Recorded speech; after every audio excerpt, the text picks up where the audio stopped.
بسم اللہ الذی لا یضر مع اسمہ شیء فی الارض ولا فی السماء وہو السمیع العلیم.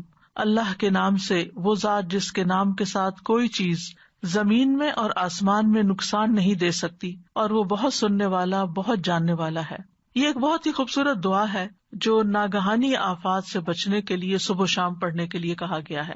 سنن نبی داؤد میں ہے، عثمان بن عفان رضی اللہ عنہ کہتے ہیں، میں نے رسول اللہ صلی اللہ علیہ وسلم سے سنا، آپ فرماتے تھے جس نے شام کو 3 بار یہ دعا پڑھ لی اسے صبح تک کوئی اچانک مصیبت نہیں آئے گی. یہی دعا بسم اللہ الذی لا یضر آخر تک. اور جس نے صبح کے وقت یہ دعا 3 بار پڑھ لی اسے شام تک کوئی اچانک مصیبت نہیں آئے گی. راوی کہتے ہیں کہ اس حدیث کو روایت کرنے والے ابان بن عثمان کو فالج ہو گیا. ابان حضرت عثمان کے بیٹے تھے. تو جو حدیث سن رہا تھا وہ بڑا حیران ہوا اور ان کو حیرانی سے دیکھنے لگا، اور جو فالج زیادہ حصہ ہوگا خاص طور پہ اس کو کہ بھئی یہ کیا ہے، پھر تم کہتے ہو کہ اچانک مصیبت نہیں آئے گی، یعنی اچانک کوئی بیماری نہیں آئے گی، اچانک کوئی شر نہیں آئے گا، تو پھر یہ فالج کیسے ہو گیا؟ انہوں نے کہا کیا ہوا، مجھے کیا دیکھتے ہو؟ اللہ کی قسم میں نے عثمان رضی اللہ عنہ پر جھوٹ نہیں بولا کہ ان کے ریفرنس سے میں نے بات کی ہے کہ انہوں نے مجھے بتایا، اور نہ ہی عثمان رضی اللہ عنہ نے نبی صلی اللہ علیہ وسلم پر جھوٹ بولا. لیکن جس دن مجھے یہ فالج ہوا اس دن میں غصے میں تھا اور یہ کلمات پڑھنا بھول گیا تھا. تو اس سے یہ پتہ چلتا ہے کہ اگر آپ چھوڑ دیتے ہیں ایک دن بھی تو نقصان ہو سکتا، نہ بھی ہو، ضروری بھی نہیں، لیکن موسٹ پروبیبلی کوئی مصیبت آ بھی سکتی ہے. یعنی جب تقدیر نے نافذ ہونا ہو تو انسان بھول بھی جاتا ہے. تو بسم اللہ، اللہ کے نام کے ساتھ پناہ لیتا ہوں. لا یضر مع اسمہ شیء فی الارض، یعنی اللہ کا نام لینے سے کوئی چیز زمین میں نقصان نہیں دیتی. یعنی جو اللہ کے نام کو اپنے ساتھ رکھتا ہے، اللہ کے نام کا ورد کرتا رہتا ہے، اپنے لیے لازم کرتا ہے، اس کو کوئی چیز نقصان نہیں دیتی. یعنی اللہ کے نام کی برکت کی وجہ سے کوئی چیز نقصان نہیں پہنچا سکتی، نہ زمین میں نہ آسمان میں. زمین میں تو بہت ساری طرح طرح کی مصیبتیں، اور آسمان سے یعنی اوپر بلندی سے بارش اتر سکتی ہے، زیادہ برف پڑ سکتی ہے، اولے پڑ سکتے ہیں، بجلی کڑک کے گر سکتی ہے، یعنی کوئی بھی چیز اوپر سے اچانک آ سکتی، یا ہوا کوئی چیز اڑا کے آپ کے اوپر لا کے گرا سکتی، اینی تھنگ. تو نہ اوپر سے نہ نیچے سے کوئی چیز نقصان نہیں دیتی. وہو السمیع العلیم، اور وہ ہر چیز کو سننے والا، سارے اقوال کو اور سارے افعال ہمارے خوب جاننے والا ہے. تو یہ دعا ان اذکار میں سے ہے جن کی ہر مسلمان کو صبح و شام پابندی کرنی چاہیے، تاکہ اللہ کے حکم سے اچانک پہنچنے والی مصیبتوں، بلاؤں اور تکلیفوں اور نقصان سے انسان محفوظ رہ سکے. امام قرطبی کہتے ہیں کہ یہ حدیث صحیح ہے، صادق و امین صلی اللہ علیہ وسلم کی ہے. اس پر ہمیں دلیل اور تجربے ہر 2 طرح سے اطمینان ہے. دلیل تو یہ ہے کہ یہ ثابت صحیح حدیث ہے، اور تجربہ ایکسپیرینس بھی کیا انہوں نے. وہ کہتے ہیں کہ جب سے میں نے یہ روایت سنی تھی تو میں پابندی سے اس کو پڑھتا تھا. پھر جب مجھ سے چھوٹ گئی تو مدینہ میں ایک رات مجھے بچھو نے کاٹ لیا. جب میں نے خوب سوچ بچار کی تو مجھے یاد آیا کہ میں نے یہ کلمات نہیں پڑھے تھے. تو یاد رکھیے کہ اس میں اصل جو حفاظت کا سبب ہے وہ اللہ کا نام ہے. بسم اللہ الذی لا یضر، اللہ کا نام لیا جائے تو کوئی چیز نقصان نہیں دیتی. اس لیے ہمیں کھانا کھاتے ہوئے، پانی پیتے ہوئے، اب آپ دیکھیں اکثر ہم سنتے اور پڑھتے اور دیکھتے رہتے ہیں کہ ہر دوسرا بندہ یہ بات کر رہا ہوتا ہے کہ اب یہ پانی میں کلورین ہے، تو فلاں فوڈ میں کیمیکلز ہیں، تو ویجیٹیبلز کھائیں تو ان کے اندر بھی بہت سے وہ جس طرح گرو کی جاتی ہیں ان میں پتہ نہیں کیا کچھ ہے. اگر آپ گوشت کھاتے ہیں تو اس کے اپنے نقصان ہیں. یعنی کوئی چیز مجھے لگتا نہیں کہ حلال طیب کی فل کیٹیگری میں آتی ہو. ہر چیز کے اندر کچھ نہ، پھر انسان کہاں جائے؟ کسی اور پلانٹ پہ تو نہیں جا سکتا. اگر آپ یہ کہیں نا کہ آپ یہاں سے کسی ولیج میں چلے جائیں تو ولیج میں جو اگایا جاتا ہے وہ کھادیں ڈال رہے ہیں، طرح طرح کے کیمیکل ڈال رہے ہیں، اسپرے کر رہے ہیں. ہاں زیادہ سے زیادہ یہ ہو سکتا ہے کہ آپ کا کچن گارڈن ہو، لیکن اس میں بھی جو سوائل آپ لا کے ڈالیں گے آلریڈی اس کے اندر کچھ پیسٹی سائڈز ہوں گے. ٹھیک ہے نا؟ تو اس لیے کوئی بھی چیز بچی ہوئی نہیں ہے. اور پھر کریں کیا؟ جو کھائیں پیئیں اس پر اللہ کا نام لے لیں. اور اگر کسی چیز کے بارے میں زیادہ شک ہو تو پوری دعا پڑھ لیں، بسم اللہ الذی لا یضر مع اسمہ شیء فی الارض ولا فی السماء وہو السمیع العلیم. خاص طور پہ اگر کوئی دوائی وغیرہ کھا رہے ہیں یا کوئی انجیکشن لگا رہے ہو کہ آپ کو اس کے سائڈ افیکٹس کا خوف ہے، یا آپ سرجری کے لیے جا رہے ہوں، مطلب کوئی بھی چیز جس سے آپ کو ایک خوف ہے، خطرہ ہے، وہم ہے، تو آپ اس سے بچنے کے لیے یہ دعا پڑھ لیں. میٹھا پسند ہے تو اسے کھاتے ہوئے بھی پڑھ لیا کریں. اور ویسے بھی اگر ہم بسم اللہ پڑھ لیتے ہیں نا جس چیز پہ بسم اللہ پڑھ لیتے ہیں اس کے اندر برکت ہو جاتی ہے، اور برکت ہونے کا مطلب ہوتا ہے اس کی خیر نصیب ہوتی ہے، اللہ شر سے بچا لیتے ہیں۔ جابر بن عبداللہ کہتے ہیں کہ رسول اللہ صلی اللہ علیہ وسلم نے فرمایا، جب تم رات کو کتے کے بھونکنے یا گدھے کے ہینگنے کی آواز سنو تو اللہ کی پناہ طلب کیا کرو، اعوذ باللہ پڑھا کرو، کیونکہ جو کچھ وہ دیکھتے ہیں تم نہیں دیکھتے۔ جب لوگ سو جاتے ہیں تو باہر نہ نکلا کرو، کیونکہ اللہ عز و جل رات کے وقت اپنی مخلوق میں سے جس کو چاہتا ہے پھیلا دیتا ہے۔ اور اللہ کا نام لے کر دروازے بند کیا کرو، یعنی اپنے کمرے کا دروازہ بند کر رہے ہو یا گھر کا بند کر رہے ہو، بسم اللہ پڑھ کے کیا کریں، کیونکہ شیطان وہ دروازہ نہیں کھولتا جسے اللہ کا نام لے کر بند کیا گیا ہو۔ اور مشکوں کو تسمے سے باندھ دو، پہلے زمانے میں وہ لیدر بیگز میں پانی ڈال کے تو وہ درختوں کے ساتھ یا کسی چیز کے ساتھ لٹکا دیتے تھے تاکہ ہوا لگتی رہے، پانی ٹھنڈا رہے، تو اس کو آگے سے پھر باندھ کے تسمے سے تب لٹکاتے تھے یا رکھتے بھی تھے، ظاہر ہے وہ کہیں بھی رکھے تو پانی نکلے گا، تو جب اس کا منہ بند کریں، بوتل کا ڈھکن بند کریں، فریج بند کریں، بسم اللہ پڑھ لیں۔ مٹکوں کو ڈھانپ دو، یعنی جس میں سے پانی لے کے پیتے ہو، برتنوں کو اوندا کر دو، کھلے برتن نہیں چھوڑو۔ یہ حفاظت کے سارے طریقے ہمارے دین نے ہمیں سکھائے، اور اللہ سے بڑھ کر کون جانتا ہے، جس نے وحی کے ذریعے نبی صلی اللہ علیہ وسلم کو یہ ساری باتیں سکھائی اور پھر آپ نے ہم تک یہ پہنچائی۔ تو ہمارا دین کتنا خوبصورت دین ہے کہ جس میں صرف دین اور آخرت نہیں بلکہ دنیا میں رہنے کے طریقے بھی سکھائے اور دنیا میں حفاظت کے ساتھ رہنے کے طریقے بتا دیے۔ اگلی دعا ہے اللہم عافنی فی بدنی، اللہم عافنی فی سمعی، اللہم عافنی فی بصری، لا الہ الا انت، اللہم انی اعوذ بک من الکفر والفقر، اللہم انی اعوذ بک من عذاب القبر، لا الہ الا انت۔ اے اللہ مجھے میرے بدن میں عافیت عطا فرما، اے اللہ مجھے میری سماعت میں عافیت عطا فرما، اے اللہ مجھے میری بصارت میں عافیت عطا فرما، تیرے علاوہ کوئی اور معبود نہیں۔ اے اللہ میں کفر اور فقر سے تیری پناہ میں آتا ہوں، اے اللہ میں عذاب قبر سے تیری پناہ میں آتا ہوں، تیرے سوا کوئی معبود نہیں۔ یہ صبح و شام عافیت کی دعا ہے جو پڑھنی چاہیے۔ عبد الرحمن بن ابو بکرہ رضی اللہ عنہ سے مروی ہے، ایک مرتبہ انہوں نے اپنے والد سے کہا، اے ابا جان، میں آپ کو ہر صبح یہ دعا کرتے ہوئے سنتا ہوں، اللہم عافنی فی بدنی آخر تک، اور آپ یہ بھی کہتے ہیں اللہم انی اعوذ بک من الکفر والفقر آخر تک۔ انہوں نے فرمایا، ہاں اے میرے بیٹے، بے شک میں نے نبی صلی اللہ علیہ وسلم کو ان کے ساتھ دعا مانگتے ہوئے سنا ہے، اس لیے مجھے ان کی سنت پر عمل کرنا زیادہ پسند ہے۔ یعنی انہوں نے اور فائدے کچھ نہیں زیادہ بتائے، ان کا کہ میں نے آپ صلی اللہ علیہ وسلم کو پڑھتے ہوئے سنا تو میں بھی پڑھتا ہوں، سنت کو فالو کرتا ہوں، اور باقی فائدے تو اللہ کے حوالے ہیں، جب میں اس کو فالو کروں گا تو فائدے ہی فائدے ہیں۔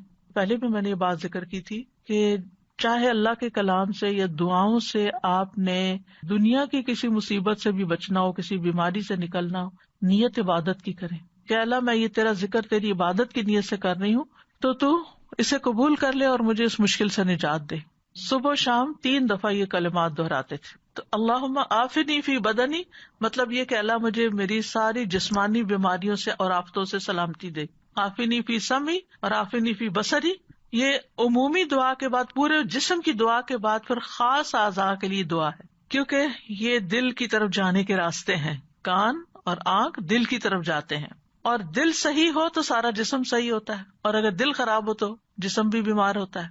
تو اس لیے اللہ سبحانہ تعالیٰ اس کے اندر پائے جانے والے ہر فتنے سے جو آنکھ کے ذریعے اندر جاتا ہے اور کان، اس سے بھی بچائے، کیونکہ جب آپ ایسی چیزیں دیکھتے ہیں یا کوئی باتیں ایسی سنتے ہیں جن سے آپ کی طبیعت خراب ہوتی ہے، پریشانی ہوتی ہے، تو پھر آپ وہی سوچتے چلے جاتے ہیں اور آپ کا اچھا بھلا دن خراب ہو جاتا ہے۔ تو جب ہم یہ دعا مانگنے کہ اللہ میری آنکھ کو اپنی عافیت میں رکھ، یعنی یہ کوئی ایسی چیز بھی نہ دیکھے جو تجھے ناپسند ہو، اور اگر کوئی ایسی چیز ہے کہ جس کو دیکھنا خوف کا یا غم کا یا تکلیف کا باعث ہے، اس سے بھی محفوظ رکھ۔ اور اللہم انی اعوذ بک من الکفر والفقر، 2 چیزوں سے خاص طور پر پناہ مانگی گئی، ایک کفر سے اور ایک فقر سے۔ کفر میں ایمان نہیں ہوتا، فقر میں مال نہیں ہوتا۔ ان 2 چیزوں سے محرومی جو ہے وہ بھی بہت بڑی محرومی ہوتی ہے کہ جس کی وجہ سے انسان کی زندگی بڑی مشکل میں ہوتی ہے۔ ایمان نہ ہو تو اس کی روحانی زندگی ساری ڈسٹرب، اور مال نہ ہو تو اس کی دنیا کی زندگی ساری مصیبت میں۔ تو یہ دونوں چیزیں بھی بڑی ضروری ہیں زندگی گزارنے کے لیے۔ ایمان کے بغیر تو خیر گزارا ہی نہیں، لیکن مال کے بغیر بھی گزارا نہیں۔ اور پھر قبر کے عذاب سے پناہ، یعنی دنیا تو گزر جائے گی لیکن پھر آگے جو منزل آنے والی ہے اس وقت تو ہم دعا بھی نہیں کر سکتے، وہاں کے لیے بھی دعا اب مانگنی ہے، تیاری ابھی کرنی ہے۔ تو اس لیے عذاب قبر جو عالم برزخ میں ہوگا، جو روح اور جسم پر ہوگا، جو بھی اس کے مستحق ہوں گے، اور یہ عذاب برحق ہے، نبی صلی اللہ علیہ وسلم ایک مرتبہ بآواز بلند فرما رہے تھے، اے لوگو عذاب قبر سے اللہ کی پناہ مانگا کرو، عذاب قبر برحق ہے، یعنی اس کو جھٹلاؤ نہیں، یہ سچا ہے. اور یہ مسند احمد کی روایت ہے حضرت عائشہ سے. تو اس سے پتہ چلتا ہے کہ ہمیں ہمارے دین نے وہ باتیں بتا دی ہیں جو کل ہونے والی ہیں، جن کو معلوم کرنے کا کوئی اور ذریعہ ہے ہی نہیں.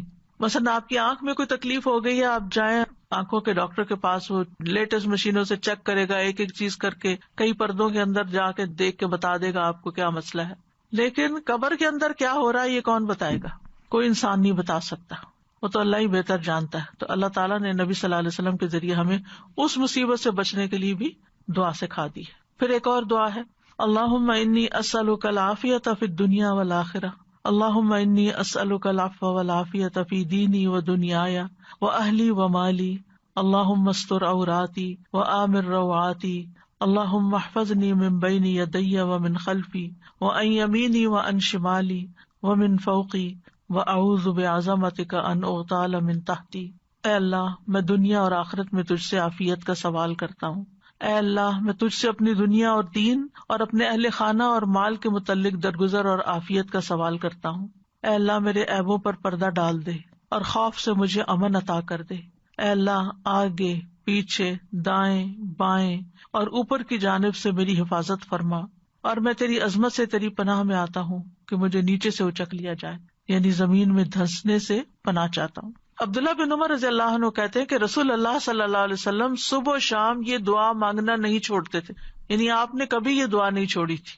کیا دعا ہے؟ اللہم انی اسألک العافیہ، اے اللہ میں تجھ سے عافیت کا سوال کرتا ہوں، یعنی سلامتی اور نجات کا. عافیت کا معنی کیا ہے؟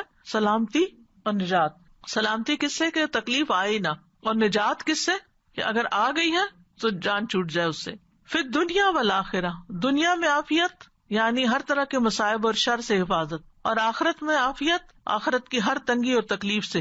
کتنی خوبصورت دعا ہے یہ. اس میں بھی صرف دنیا نہیں بلکہ آخرت کو بھی یاد رکھا گیا، کیونکہ مومن کی زندگی میں آخرت دنیا سے کچھ کم نہیں ہوتی.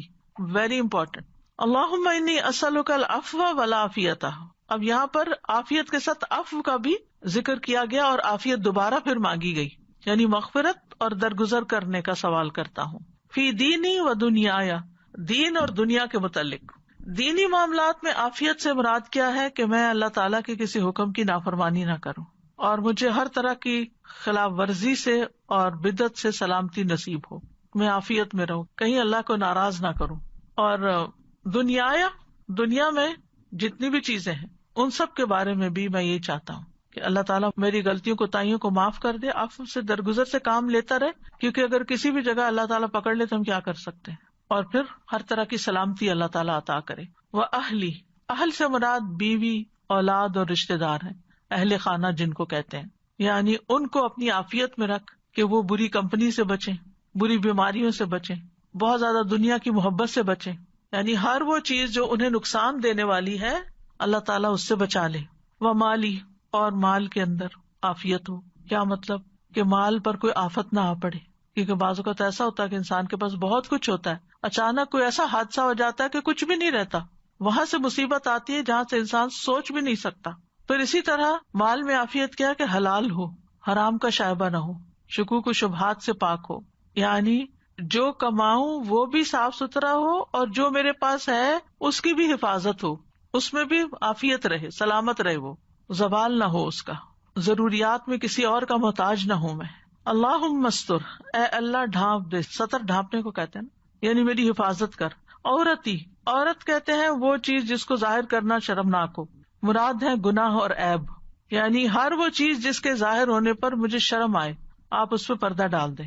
شاید امام شافعی یہ کس کا قول ہے کہ اگر لوگوں کو ہماری برائیاں پتہ چل جائیں یا ہمارے دلوں کی حالت پتہ چل جائے تو وہ ہمارے جنازہ پڑھنے سے انکار کر دیں، کیونکہ اس نے شیطانوں کے وسوسے اور کیا کیا خیالات بعض اوقات.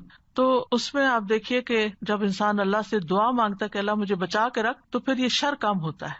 وہ آمن رو آتی، اور مجھے ہر اس چیز سے اطمینان اور امن بخش دے جو خوف زدہ کرے، یعنی جو میرے لیے گھبراہٹ کا سبب بنے. آمن رو آتی. اگر مختلف لوگوں کو دیکھیں تو ان کی گھبراہٹ کی چیز مختلف، کچھ لوگ کراؤڈ سے بڑا گھبراتے ہیں، کچھ لوگ سوشلائزنگ سے گھبراتے ہیں، انسانوں کو فیس نہیں کر سکتے، کچھ لوگ مارکیٹ جانے سے گھبراتے ہیں، کچھ لوگ لفٹ پہ جانے سے گھبراتے ہیں، کوئی لوگ جہاز پہ بیٹھنے سے گھبراتے ہیں. یعنی مختلف طرح کے لوگوں کی مختلف گھبراہٹیں ہیں، فوبیا جن کو کہتے ہیں.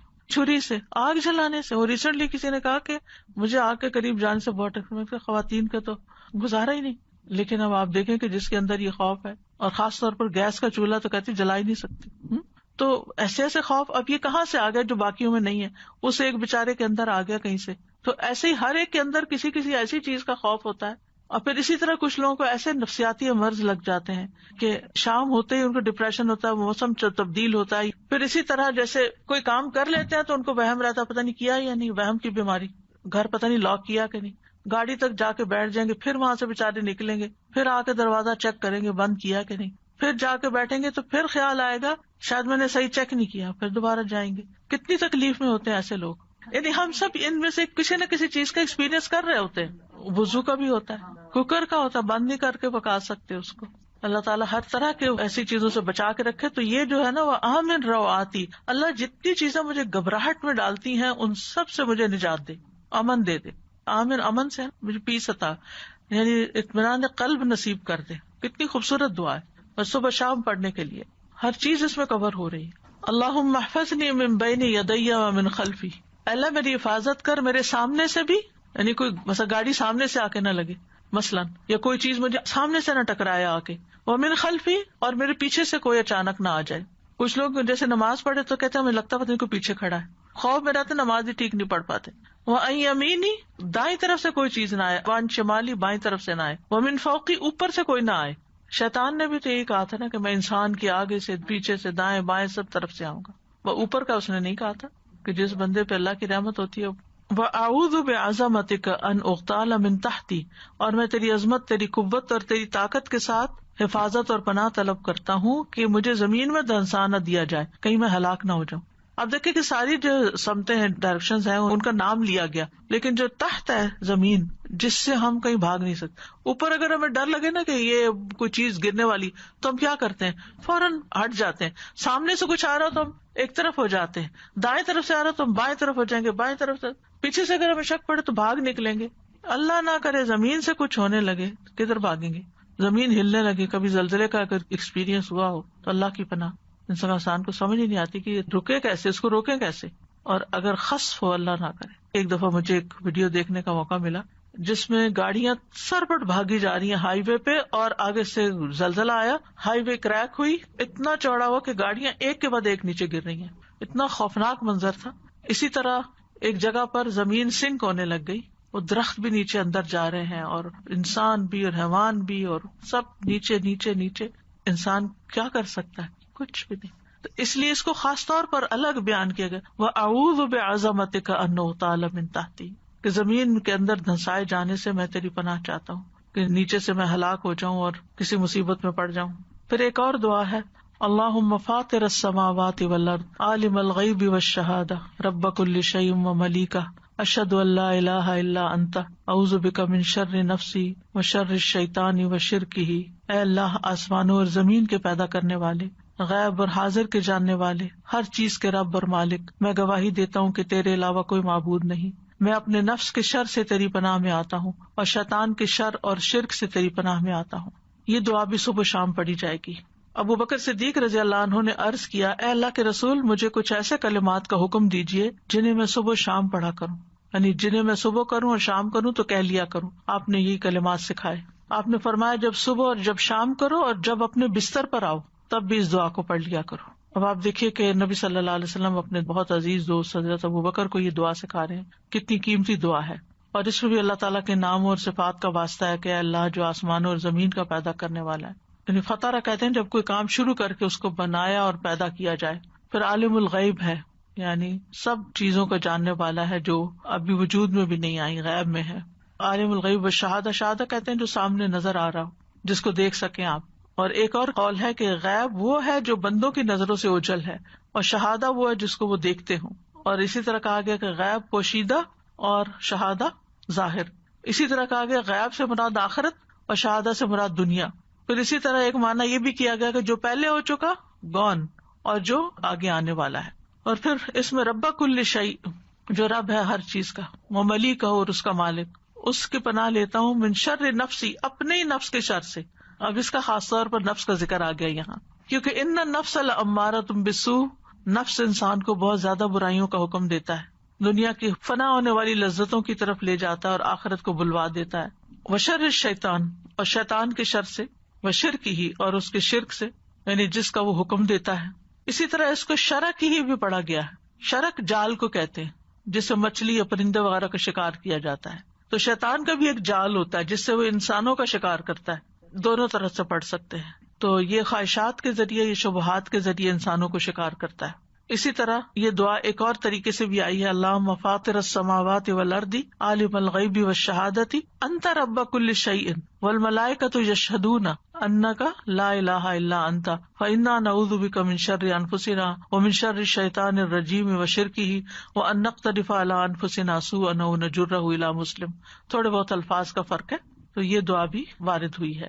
اور اس میں ان اقترف علی نفسی سوءا او اجرہ الی مسلم کا مطلب ہے میں اپنے نفس پر کوئی برائی گھسیٹ کے لاؤں یا کسی مسلمان کی طرف لے جاؤں، یعنی شر کے پیدا ہونے کے دو مقامات کو بیان کیا گیا ہے، ایک نفس اور ایک شیطان، اور دو گھاٹوں کو بیان کیا گیا ہے اور اس کی انتہا کو ذکر کیا گیا ہے، یعنی اس کا نفس کے خلاف نقصان ہونا یا مسلمان بھائی کے خلاف نقصان ہونا، دونوں برابر کی چیزیں۔ پھر دعا ہے امسینا و امسى الملک للہ والحمد للہ لا الہ الا اللہ وحدہ لا شریک لہ لہ الملک ولہ الحمد وہو علی کل شیء قدیر اللہم اسألک خیر ہذہ اللیلۃ واعوذ بک من شر ہذہ اللیلۃ وشر ما بعدها اللہم انی اعوذ بک من الکسل وسوء الکبر اللہم انی اعوذ بک من عذاب فی النار وعذاب فی القبر۔ ہم نے شام کی اور اللہ کے ملک نے شام کی، ہم نے شام کی یعنی شام ہو گئی ہم پر، اور اللہ کی ساری مخلوق جو ہے اس پہ بھی شام ہوگی، یعنی جو ہمارے آس پاس نظر آتی ہے وہ مراد ہے۔ اور ساری تعریفیں اس اللہ کے لیے ہیں جس کے سوا کوئی معبود نہیں، وہ اکیلا ہے، اس کا کوئی شریک نہیں، اسی کے لیے بادشاہت ہے اور اسی کے لیے تعریف ہے، اور وہ ہر چیز پر قدرت رکھنے والا ہے۔ اے اللہ، میں تجھ سے اس رات کی بھلائی کا سوال کرتا ہوں اور اس رات کے شر اور اس کے بعد کے شر سے تیری پناہ مانگتا ہوں۔ اے اللہ، میں تجھ سے سستی، بڑھاپے کی برائی سے پناہ مانگتا ہوں۔ اے اللہ، میں تجھ سے آگ میں عذاب اور قبر میں عذاب سے پناہ چاہتا ہوں۔ باقی چیزیں تو وہی ہیں، لیکن اس میں سستی اور بڑھاپے کی بات آ گئی ہے، اور خاص طور پر رات کے شر کی بات آئی ہے۔ یہ شام کو پڑھیں گے، صبح پڑھنا ہوگا تو اصبحنا کہیں گے اسی میں۔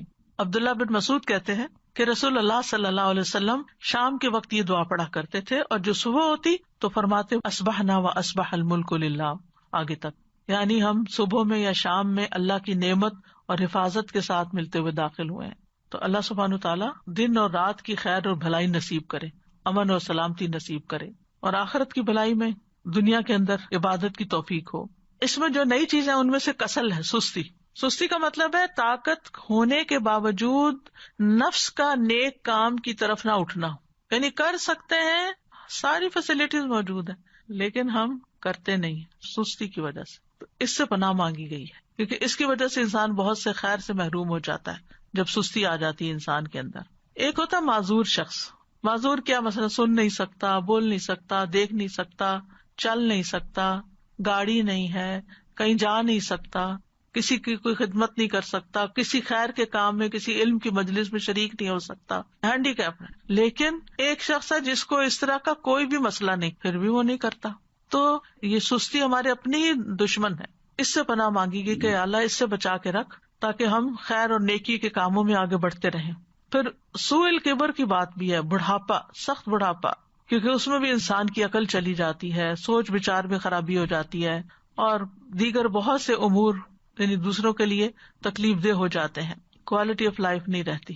اور پھر سارے عذابوں میں سے جہنم اور قبر کے عذاب کی یہاں بات کی، یہ دونوں انتہائی سخت عذاب ہیں، یعنی مرنے کے بعد جو پہلا عذاب ہے قبر کا وہ سخت ہے، اور آخرت میں جو سب سے بڑا عذاب ہے وہ جہنم کا ہے۔ پھر ایک اور دعا ہے اللہم بک اصبحنا و بک امسینا و بک نحیا و بک نموت و الیک المصیر، اور شام کے وقت اللہم بک امسینا و بک نحیا و بک نموت و الیک النشور، اے اللہ ہم نے آپ کے نام کے ساتھ صبح کی اور آپ کے نام سے شام کی، اور آپ کے نام سے زندہ ہیں اور آپ کے نام پہ ہم مرتے ہیں اور آپ ہی کی طرف لوٹنا ہے۔ تو یہاں صبح شام اللہ کی طرف لوٹنے کو یاد کروایا جا رہا ہے کہ یہ یاد رکھو واپسی بھی ہے ایک دن، ہمیشہ کے لیے نہیں آئے اس دنیا میں۔ یعنی صبح کے وقت ہم تیری نعمتوں اور تیری حفاظت کے ساتھ دنیا کے کام کاج کر رہے ہیں اور تیری دی ہوئی نعمتوں کے ساتھ ہم چلتے پھرتے ہیں، سب کچھ کرتے ہیں، اور شام میں بھی ہماری یہ قوت قدرت باقی رہتی ہے، اور تیرے ہی نام سے ہم زندہ ہیں، یعنی جب تک تو زندہ رکھے ہم زندہ ہیں، اور تیرے نام کے ساتھ ہی ہم دنیا سے چلے جائیں گے.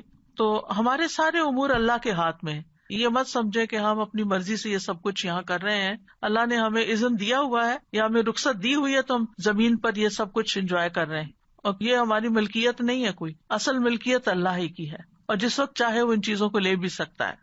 وَإِلَيْكَ النُّشُورُ، یہ بھی دن رات یاد کروایا گیا کہ تیری طرف جی اٹھنا ہے، یہ بھی انسان کبھی نہ بھولے. وَإِلَيْكَ الْمَصِيرُ، تیری ہی طرف واپس لوٹنا ہے. پھر ایک اور دعا ہے، یا حیّ یا قیوم برحمتک استغیث اصلح لی شأنی کلہ ولا تکلنی الی نفسی طرفۃ عین. اے زندہ، اے قائم رہنے والے، میں تیری رحمت کے ساتھ مدد چاہتی ہوں، میرے سب کام درست کر دے اور پلک جھپکنے کے برابر بھی مجھے میرے نفس کے سپرد نہ کر. نبی صلی اللہ علیہ وسلم نے حضرت فاطمہ کو یہ دعا صبح و شام پڑھنے کی تلقین کی تھی. حضرت فاطمہ سے آپ صلی اللہ علیہ وسلم نے فرمایا، جو میں تمہیں وصیت کرتا ہوں اسے سننے سے تمہیں کیا چیز مانے ہے، یعنی توجہ سے سنو، مراد ہے کہ تم صبح و شام یہ دعا پڑھو، یا حیّ یا قیوم برحمتک استغیث اصلح لی شانی کلہ ولا تکلنی الی نفسی طرفۃ عین.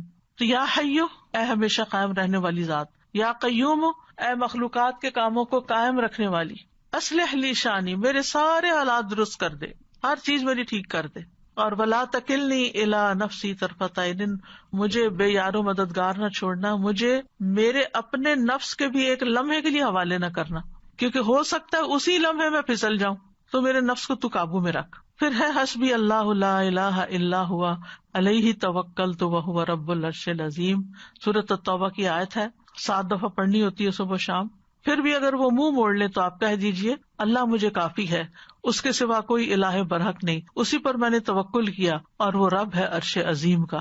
ابو درداء فرماتے ہیں، جو شخص یہ دعا یعنی حسبی اللہ کی صبح و شام 7 دفعہ پڑھے، اللہ تعالیٰ اسے تمام فکروں سے کافی ہو جاتے ہیں، یعنی اس کے فکر دور ہو جائیں گے. پھر اس میں آپ دیکھیے کہ جو بھی چیزیں آپ کو پریشان کرنی ہے، اس میں اگر انسان یہ کہے کہ ان میں مجھے اللہ کافی ہے، اللہ میری مدد کرنے والا ہے، بس ہم اس پہ بھروسہ کرتے ہیں، کسی اور پر نہیں، کیونکہ وَمَن يَتَوَکَّلْ عَلَى اللَّهِ فَهُوَ حَسْبُهُ، جو اللہ پہ بھروسہ کرے گا اللہ اس کو کافی ہو جائے گا. اور پھر الذی لا الہ الا ہو، وہی معبود برحق ہے، علیہ توکلت، اسی پہ میں نے بھروسہ کیا، اسی پر اعتماد کیا، اپنے معاملات کو اسی کے سپرد کر دیا، اور وہ عرش عظیم کا رب ہے. پھر سید الاستغفار ہے، اس کی وضاحت پیچھے میں کر چکی ہوں. اللہم انت ربی لا الہ الا انت خلقتنی وانا عبدک وانا علی عہدک ووعدک ما استطعت اعوذ بک من شر ما صنعت ابوء لک بنعمتک علی وابوء بذنبی فاغفر لی فانہ لا یغفر الذنوب الا انت. اے اللہ تو ہی میرا رب ہے، تیرے سوا کوئی معبود نہیں، تو نے مجھے پیدا کیا ہے اور میں تیرا بندہ ہوں، میں تیرے ساتھ کیے ہوئے عہد اور وعدے پر جہاں تک میری ہمت ہے قائم ہوں. میں اپنے کیے کے شر سے تیری پناہ چاہتا ہوں، تیری نعمتیں جو مجھ پر ہیں ان کا مجھے اقرار ہے اور مجھے اپنے گناہوں کا بھی اعتراف ہے، بس مجھے بخش دے، بے شک تیرے سوا گناہوں کو کوئی نہیں بخشتا. نبی صلی اللہ علیہ وسلم نے فرمایا، جو کوئی صبح کو ان کلمات پر یقین رکھتے ہوئے کہے گا تو اگر اسی دن شام سے پہلے اسے موت آ جائے تو وہ جنت والوں میں سے ہوگا، اور جو ان کو رات کو کہے گا اور وہ ان پہ یقین رکھتا ہوگا، اگر وہ صبح سے پہلے مر گیا تو وہ بھی اہل جنت میں سے ہوگا. تو اس دعا کو یعنی اس استغفار کو پکڑ لینا چاہیے. اس میں آپ دیکھیے کہ اللہ کو اپنا رب کہا گیا، اللہ تو ہی میرا رب ہے، تو نے مجھے پیدا کیا، تو نے مجھے رزق دیا، تو ہی میرے تمام معاملات کو درست رکھتا ہے. پھر شرک کا انکار، لا الہ الا انت، تیرے سوا تو کوئی الہ ہے ہی نہیں.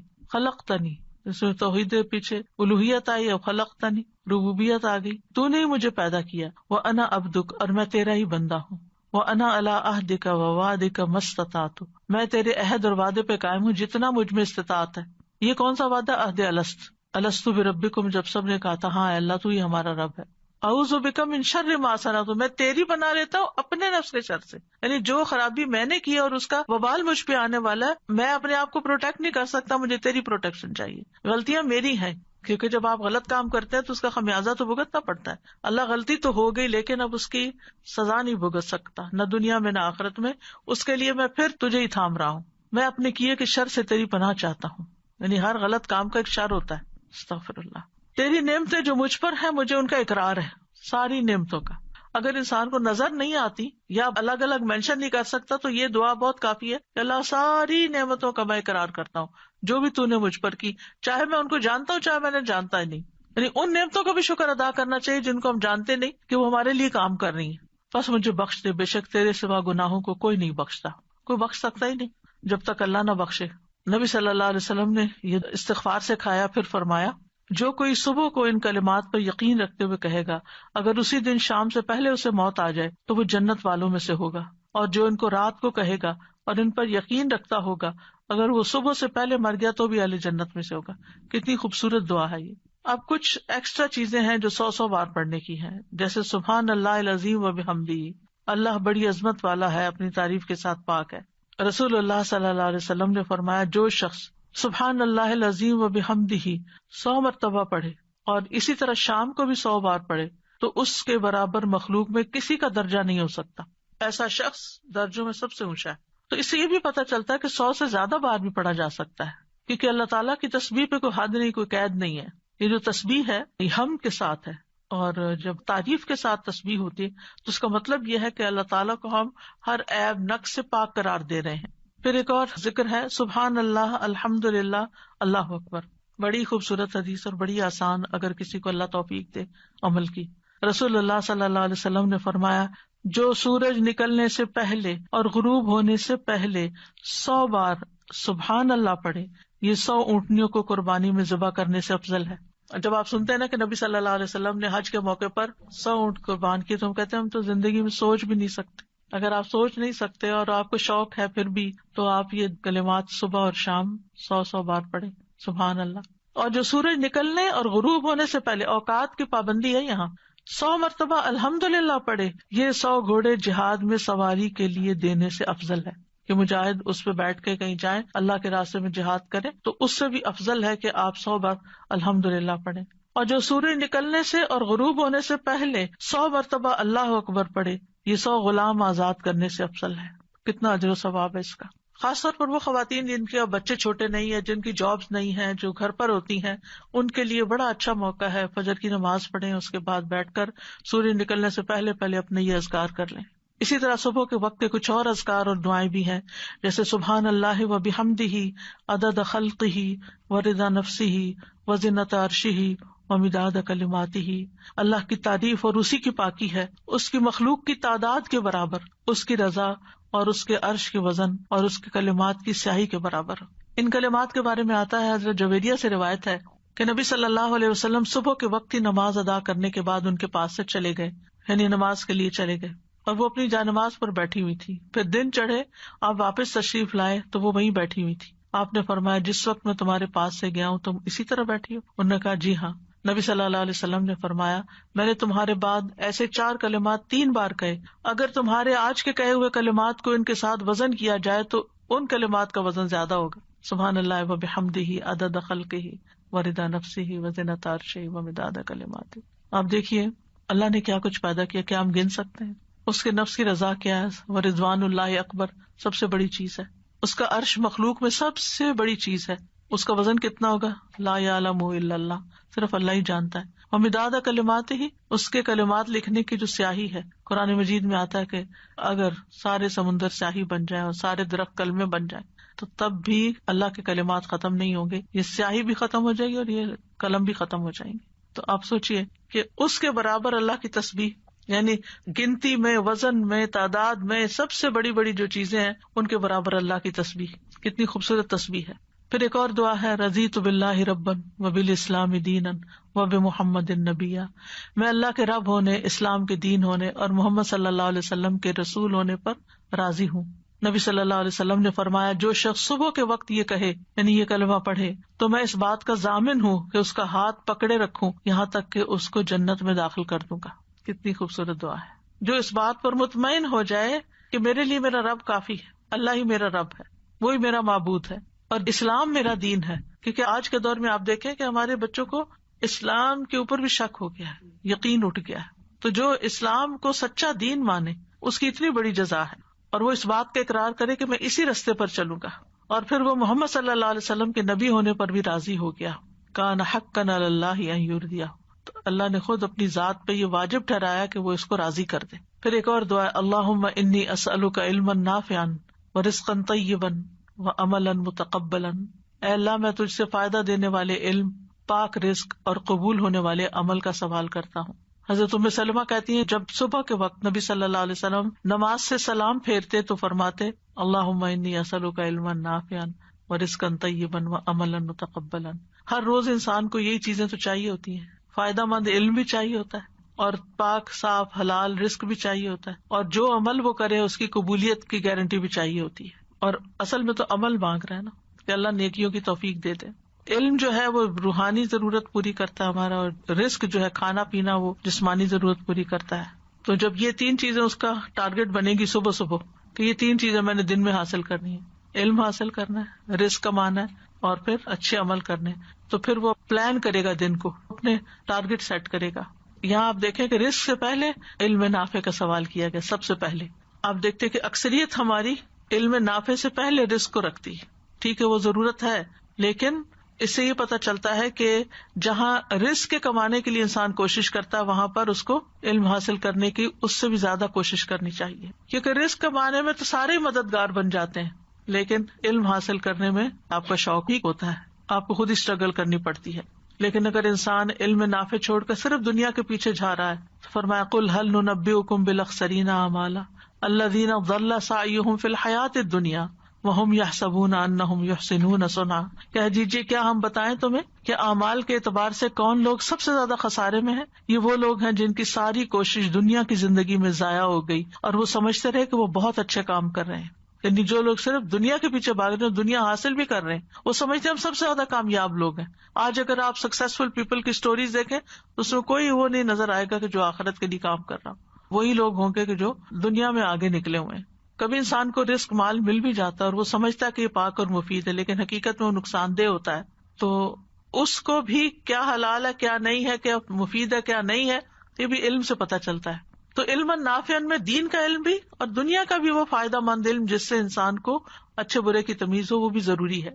پھر کچھ کلمات شام کے وقت کے لیے خاص ہیں، جیسے اعوذ بکلمات اللہ التامات من شر ما خلق 3 بار پڑھنا.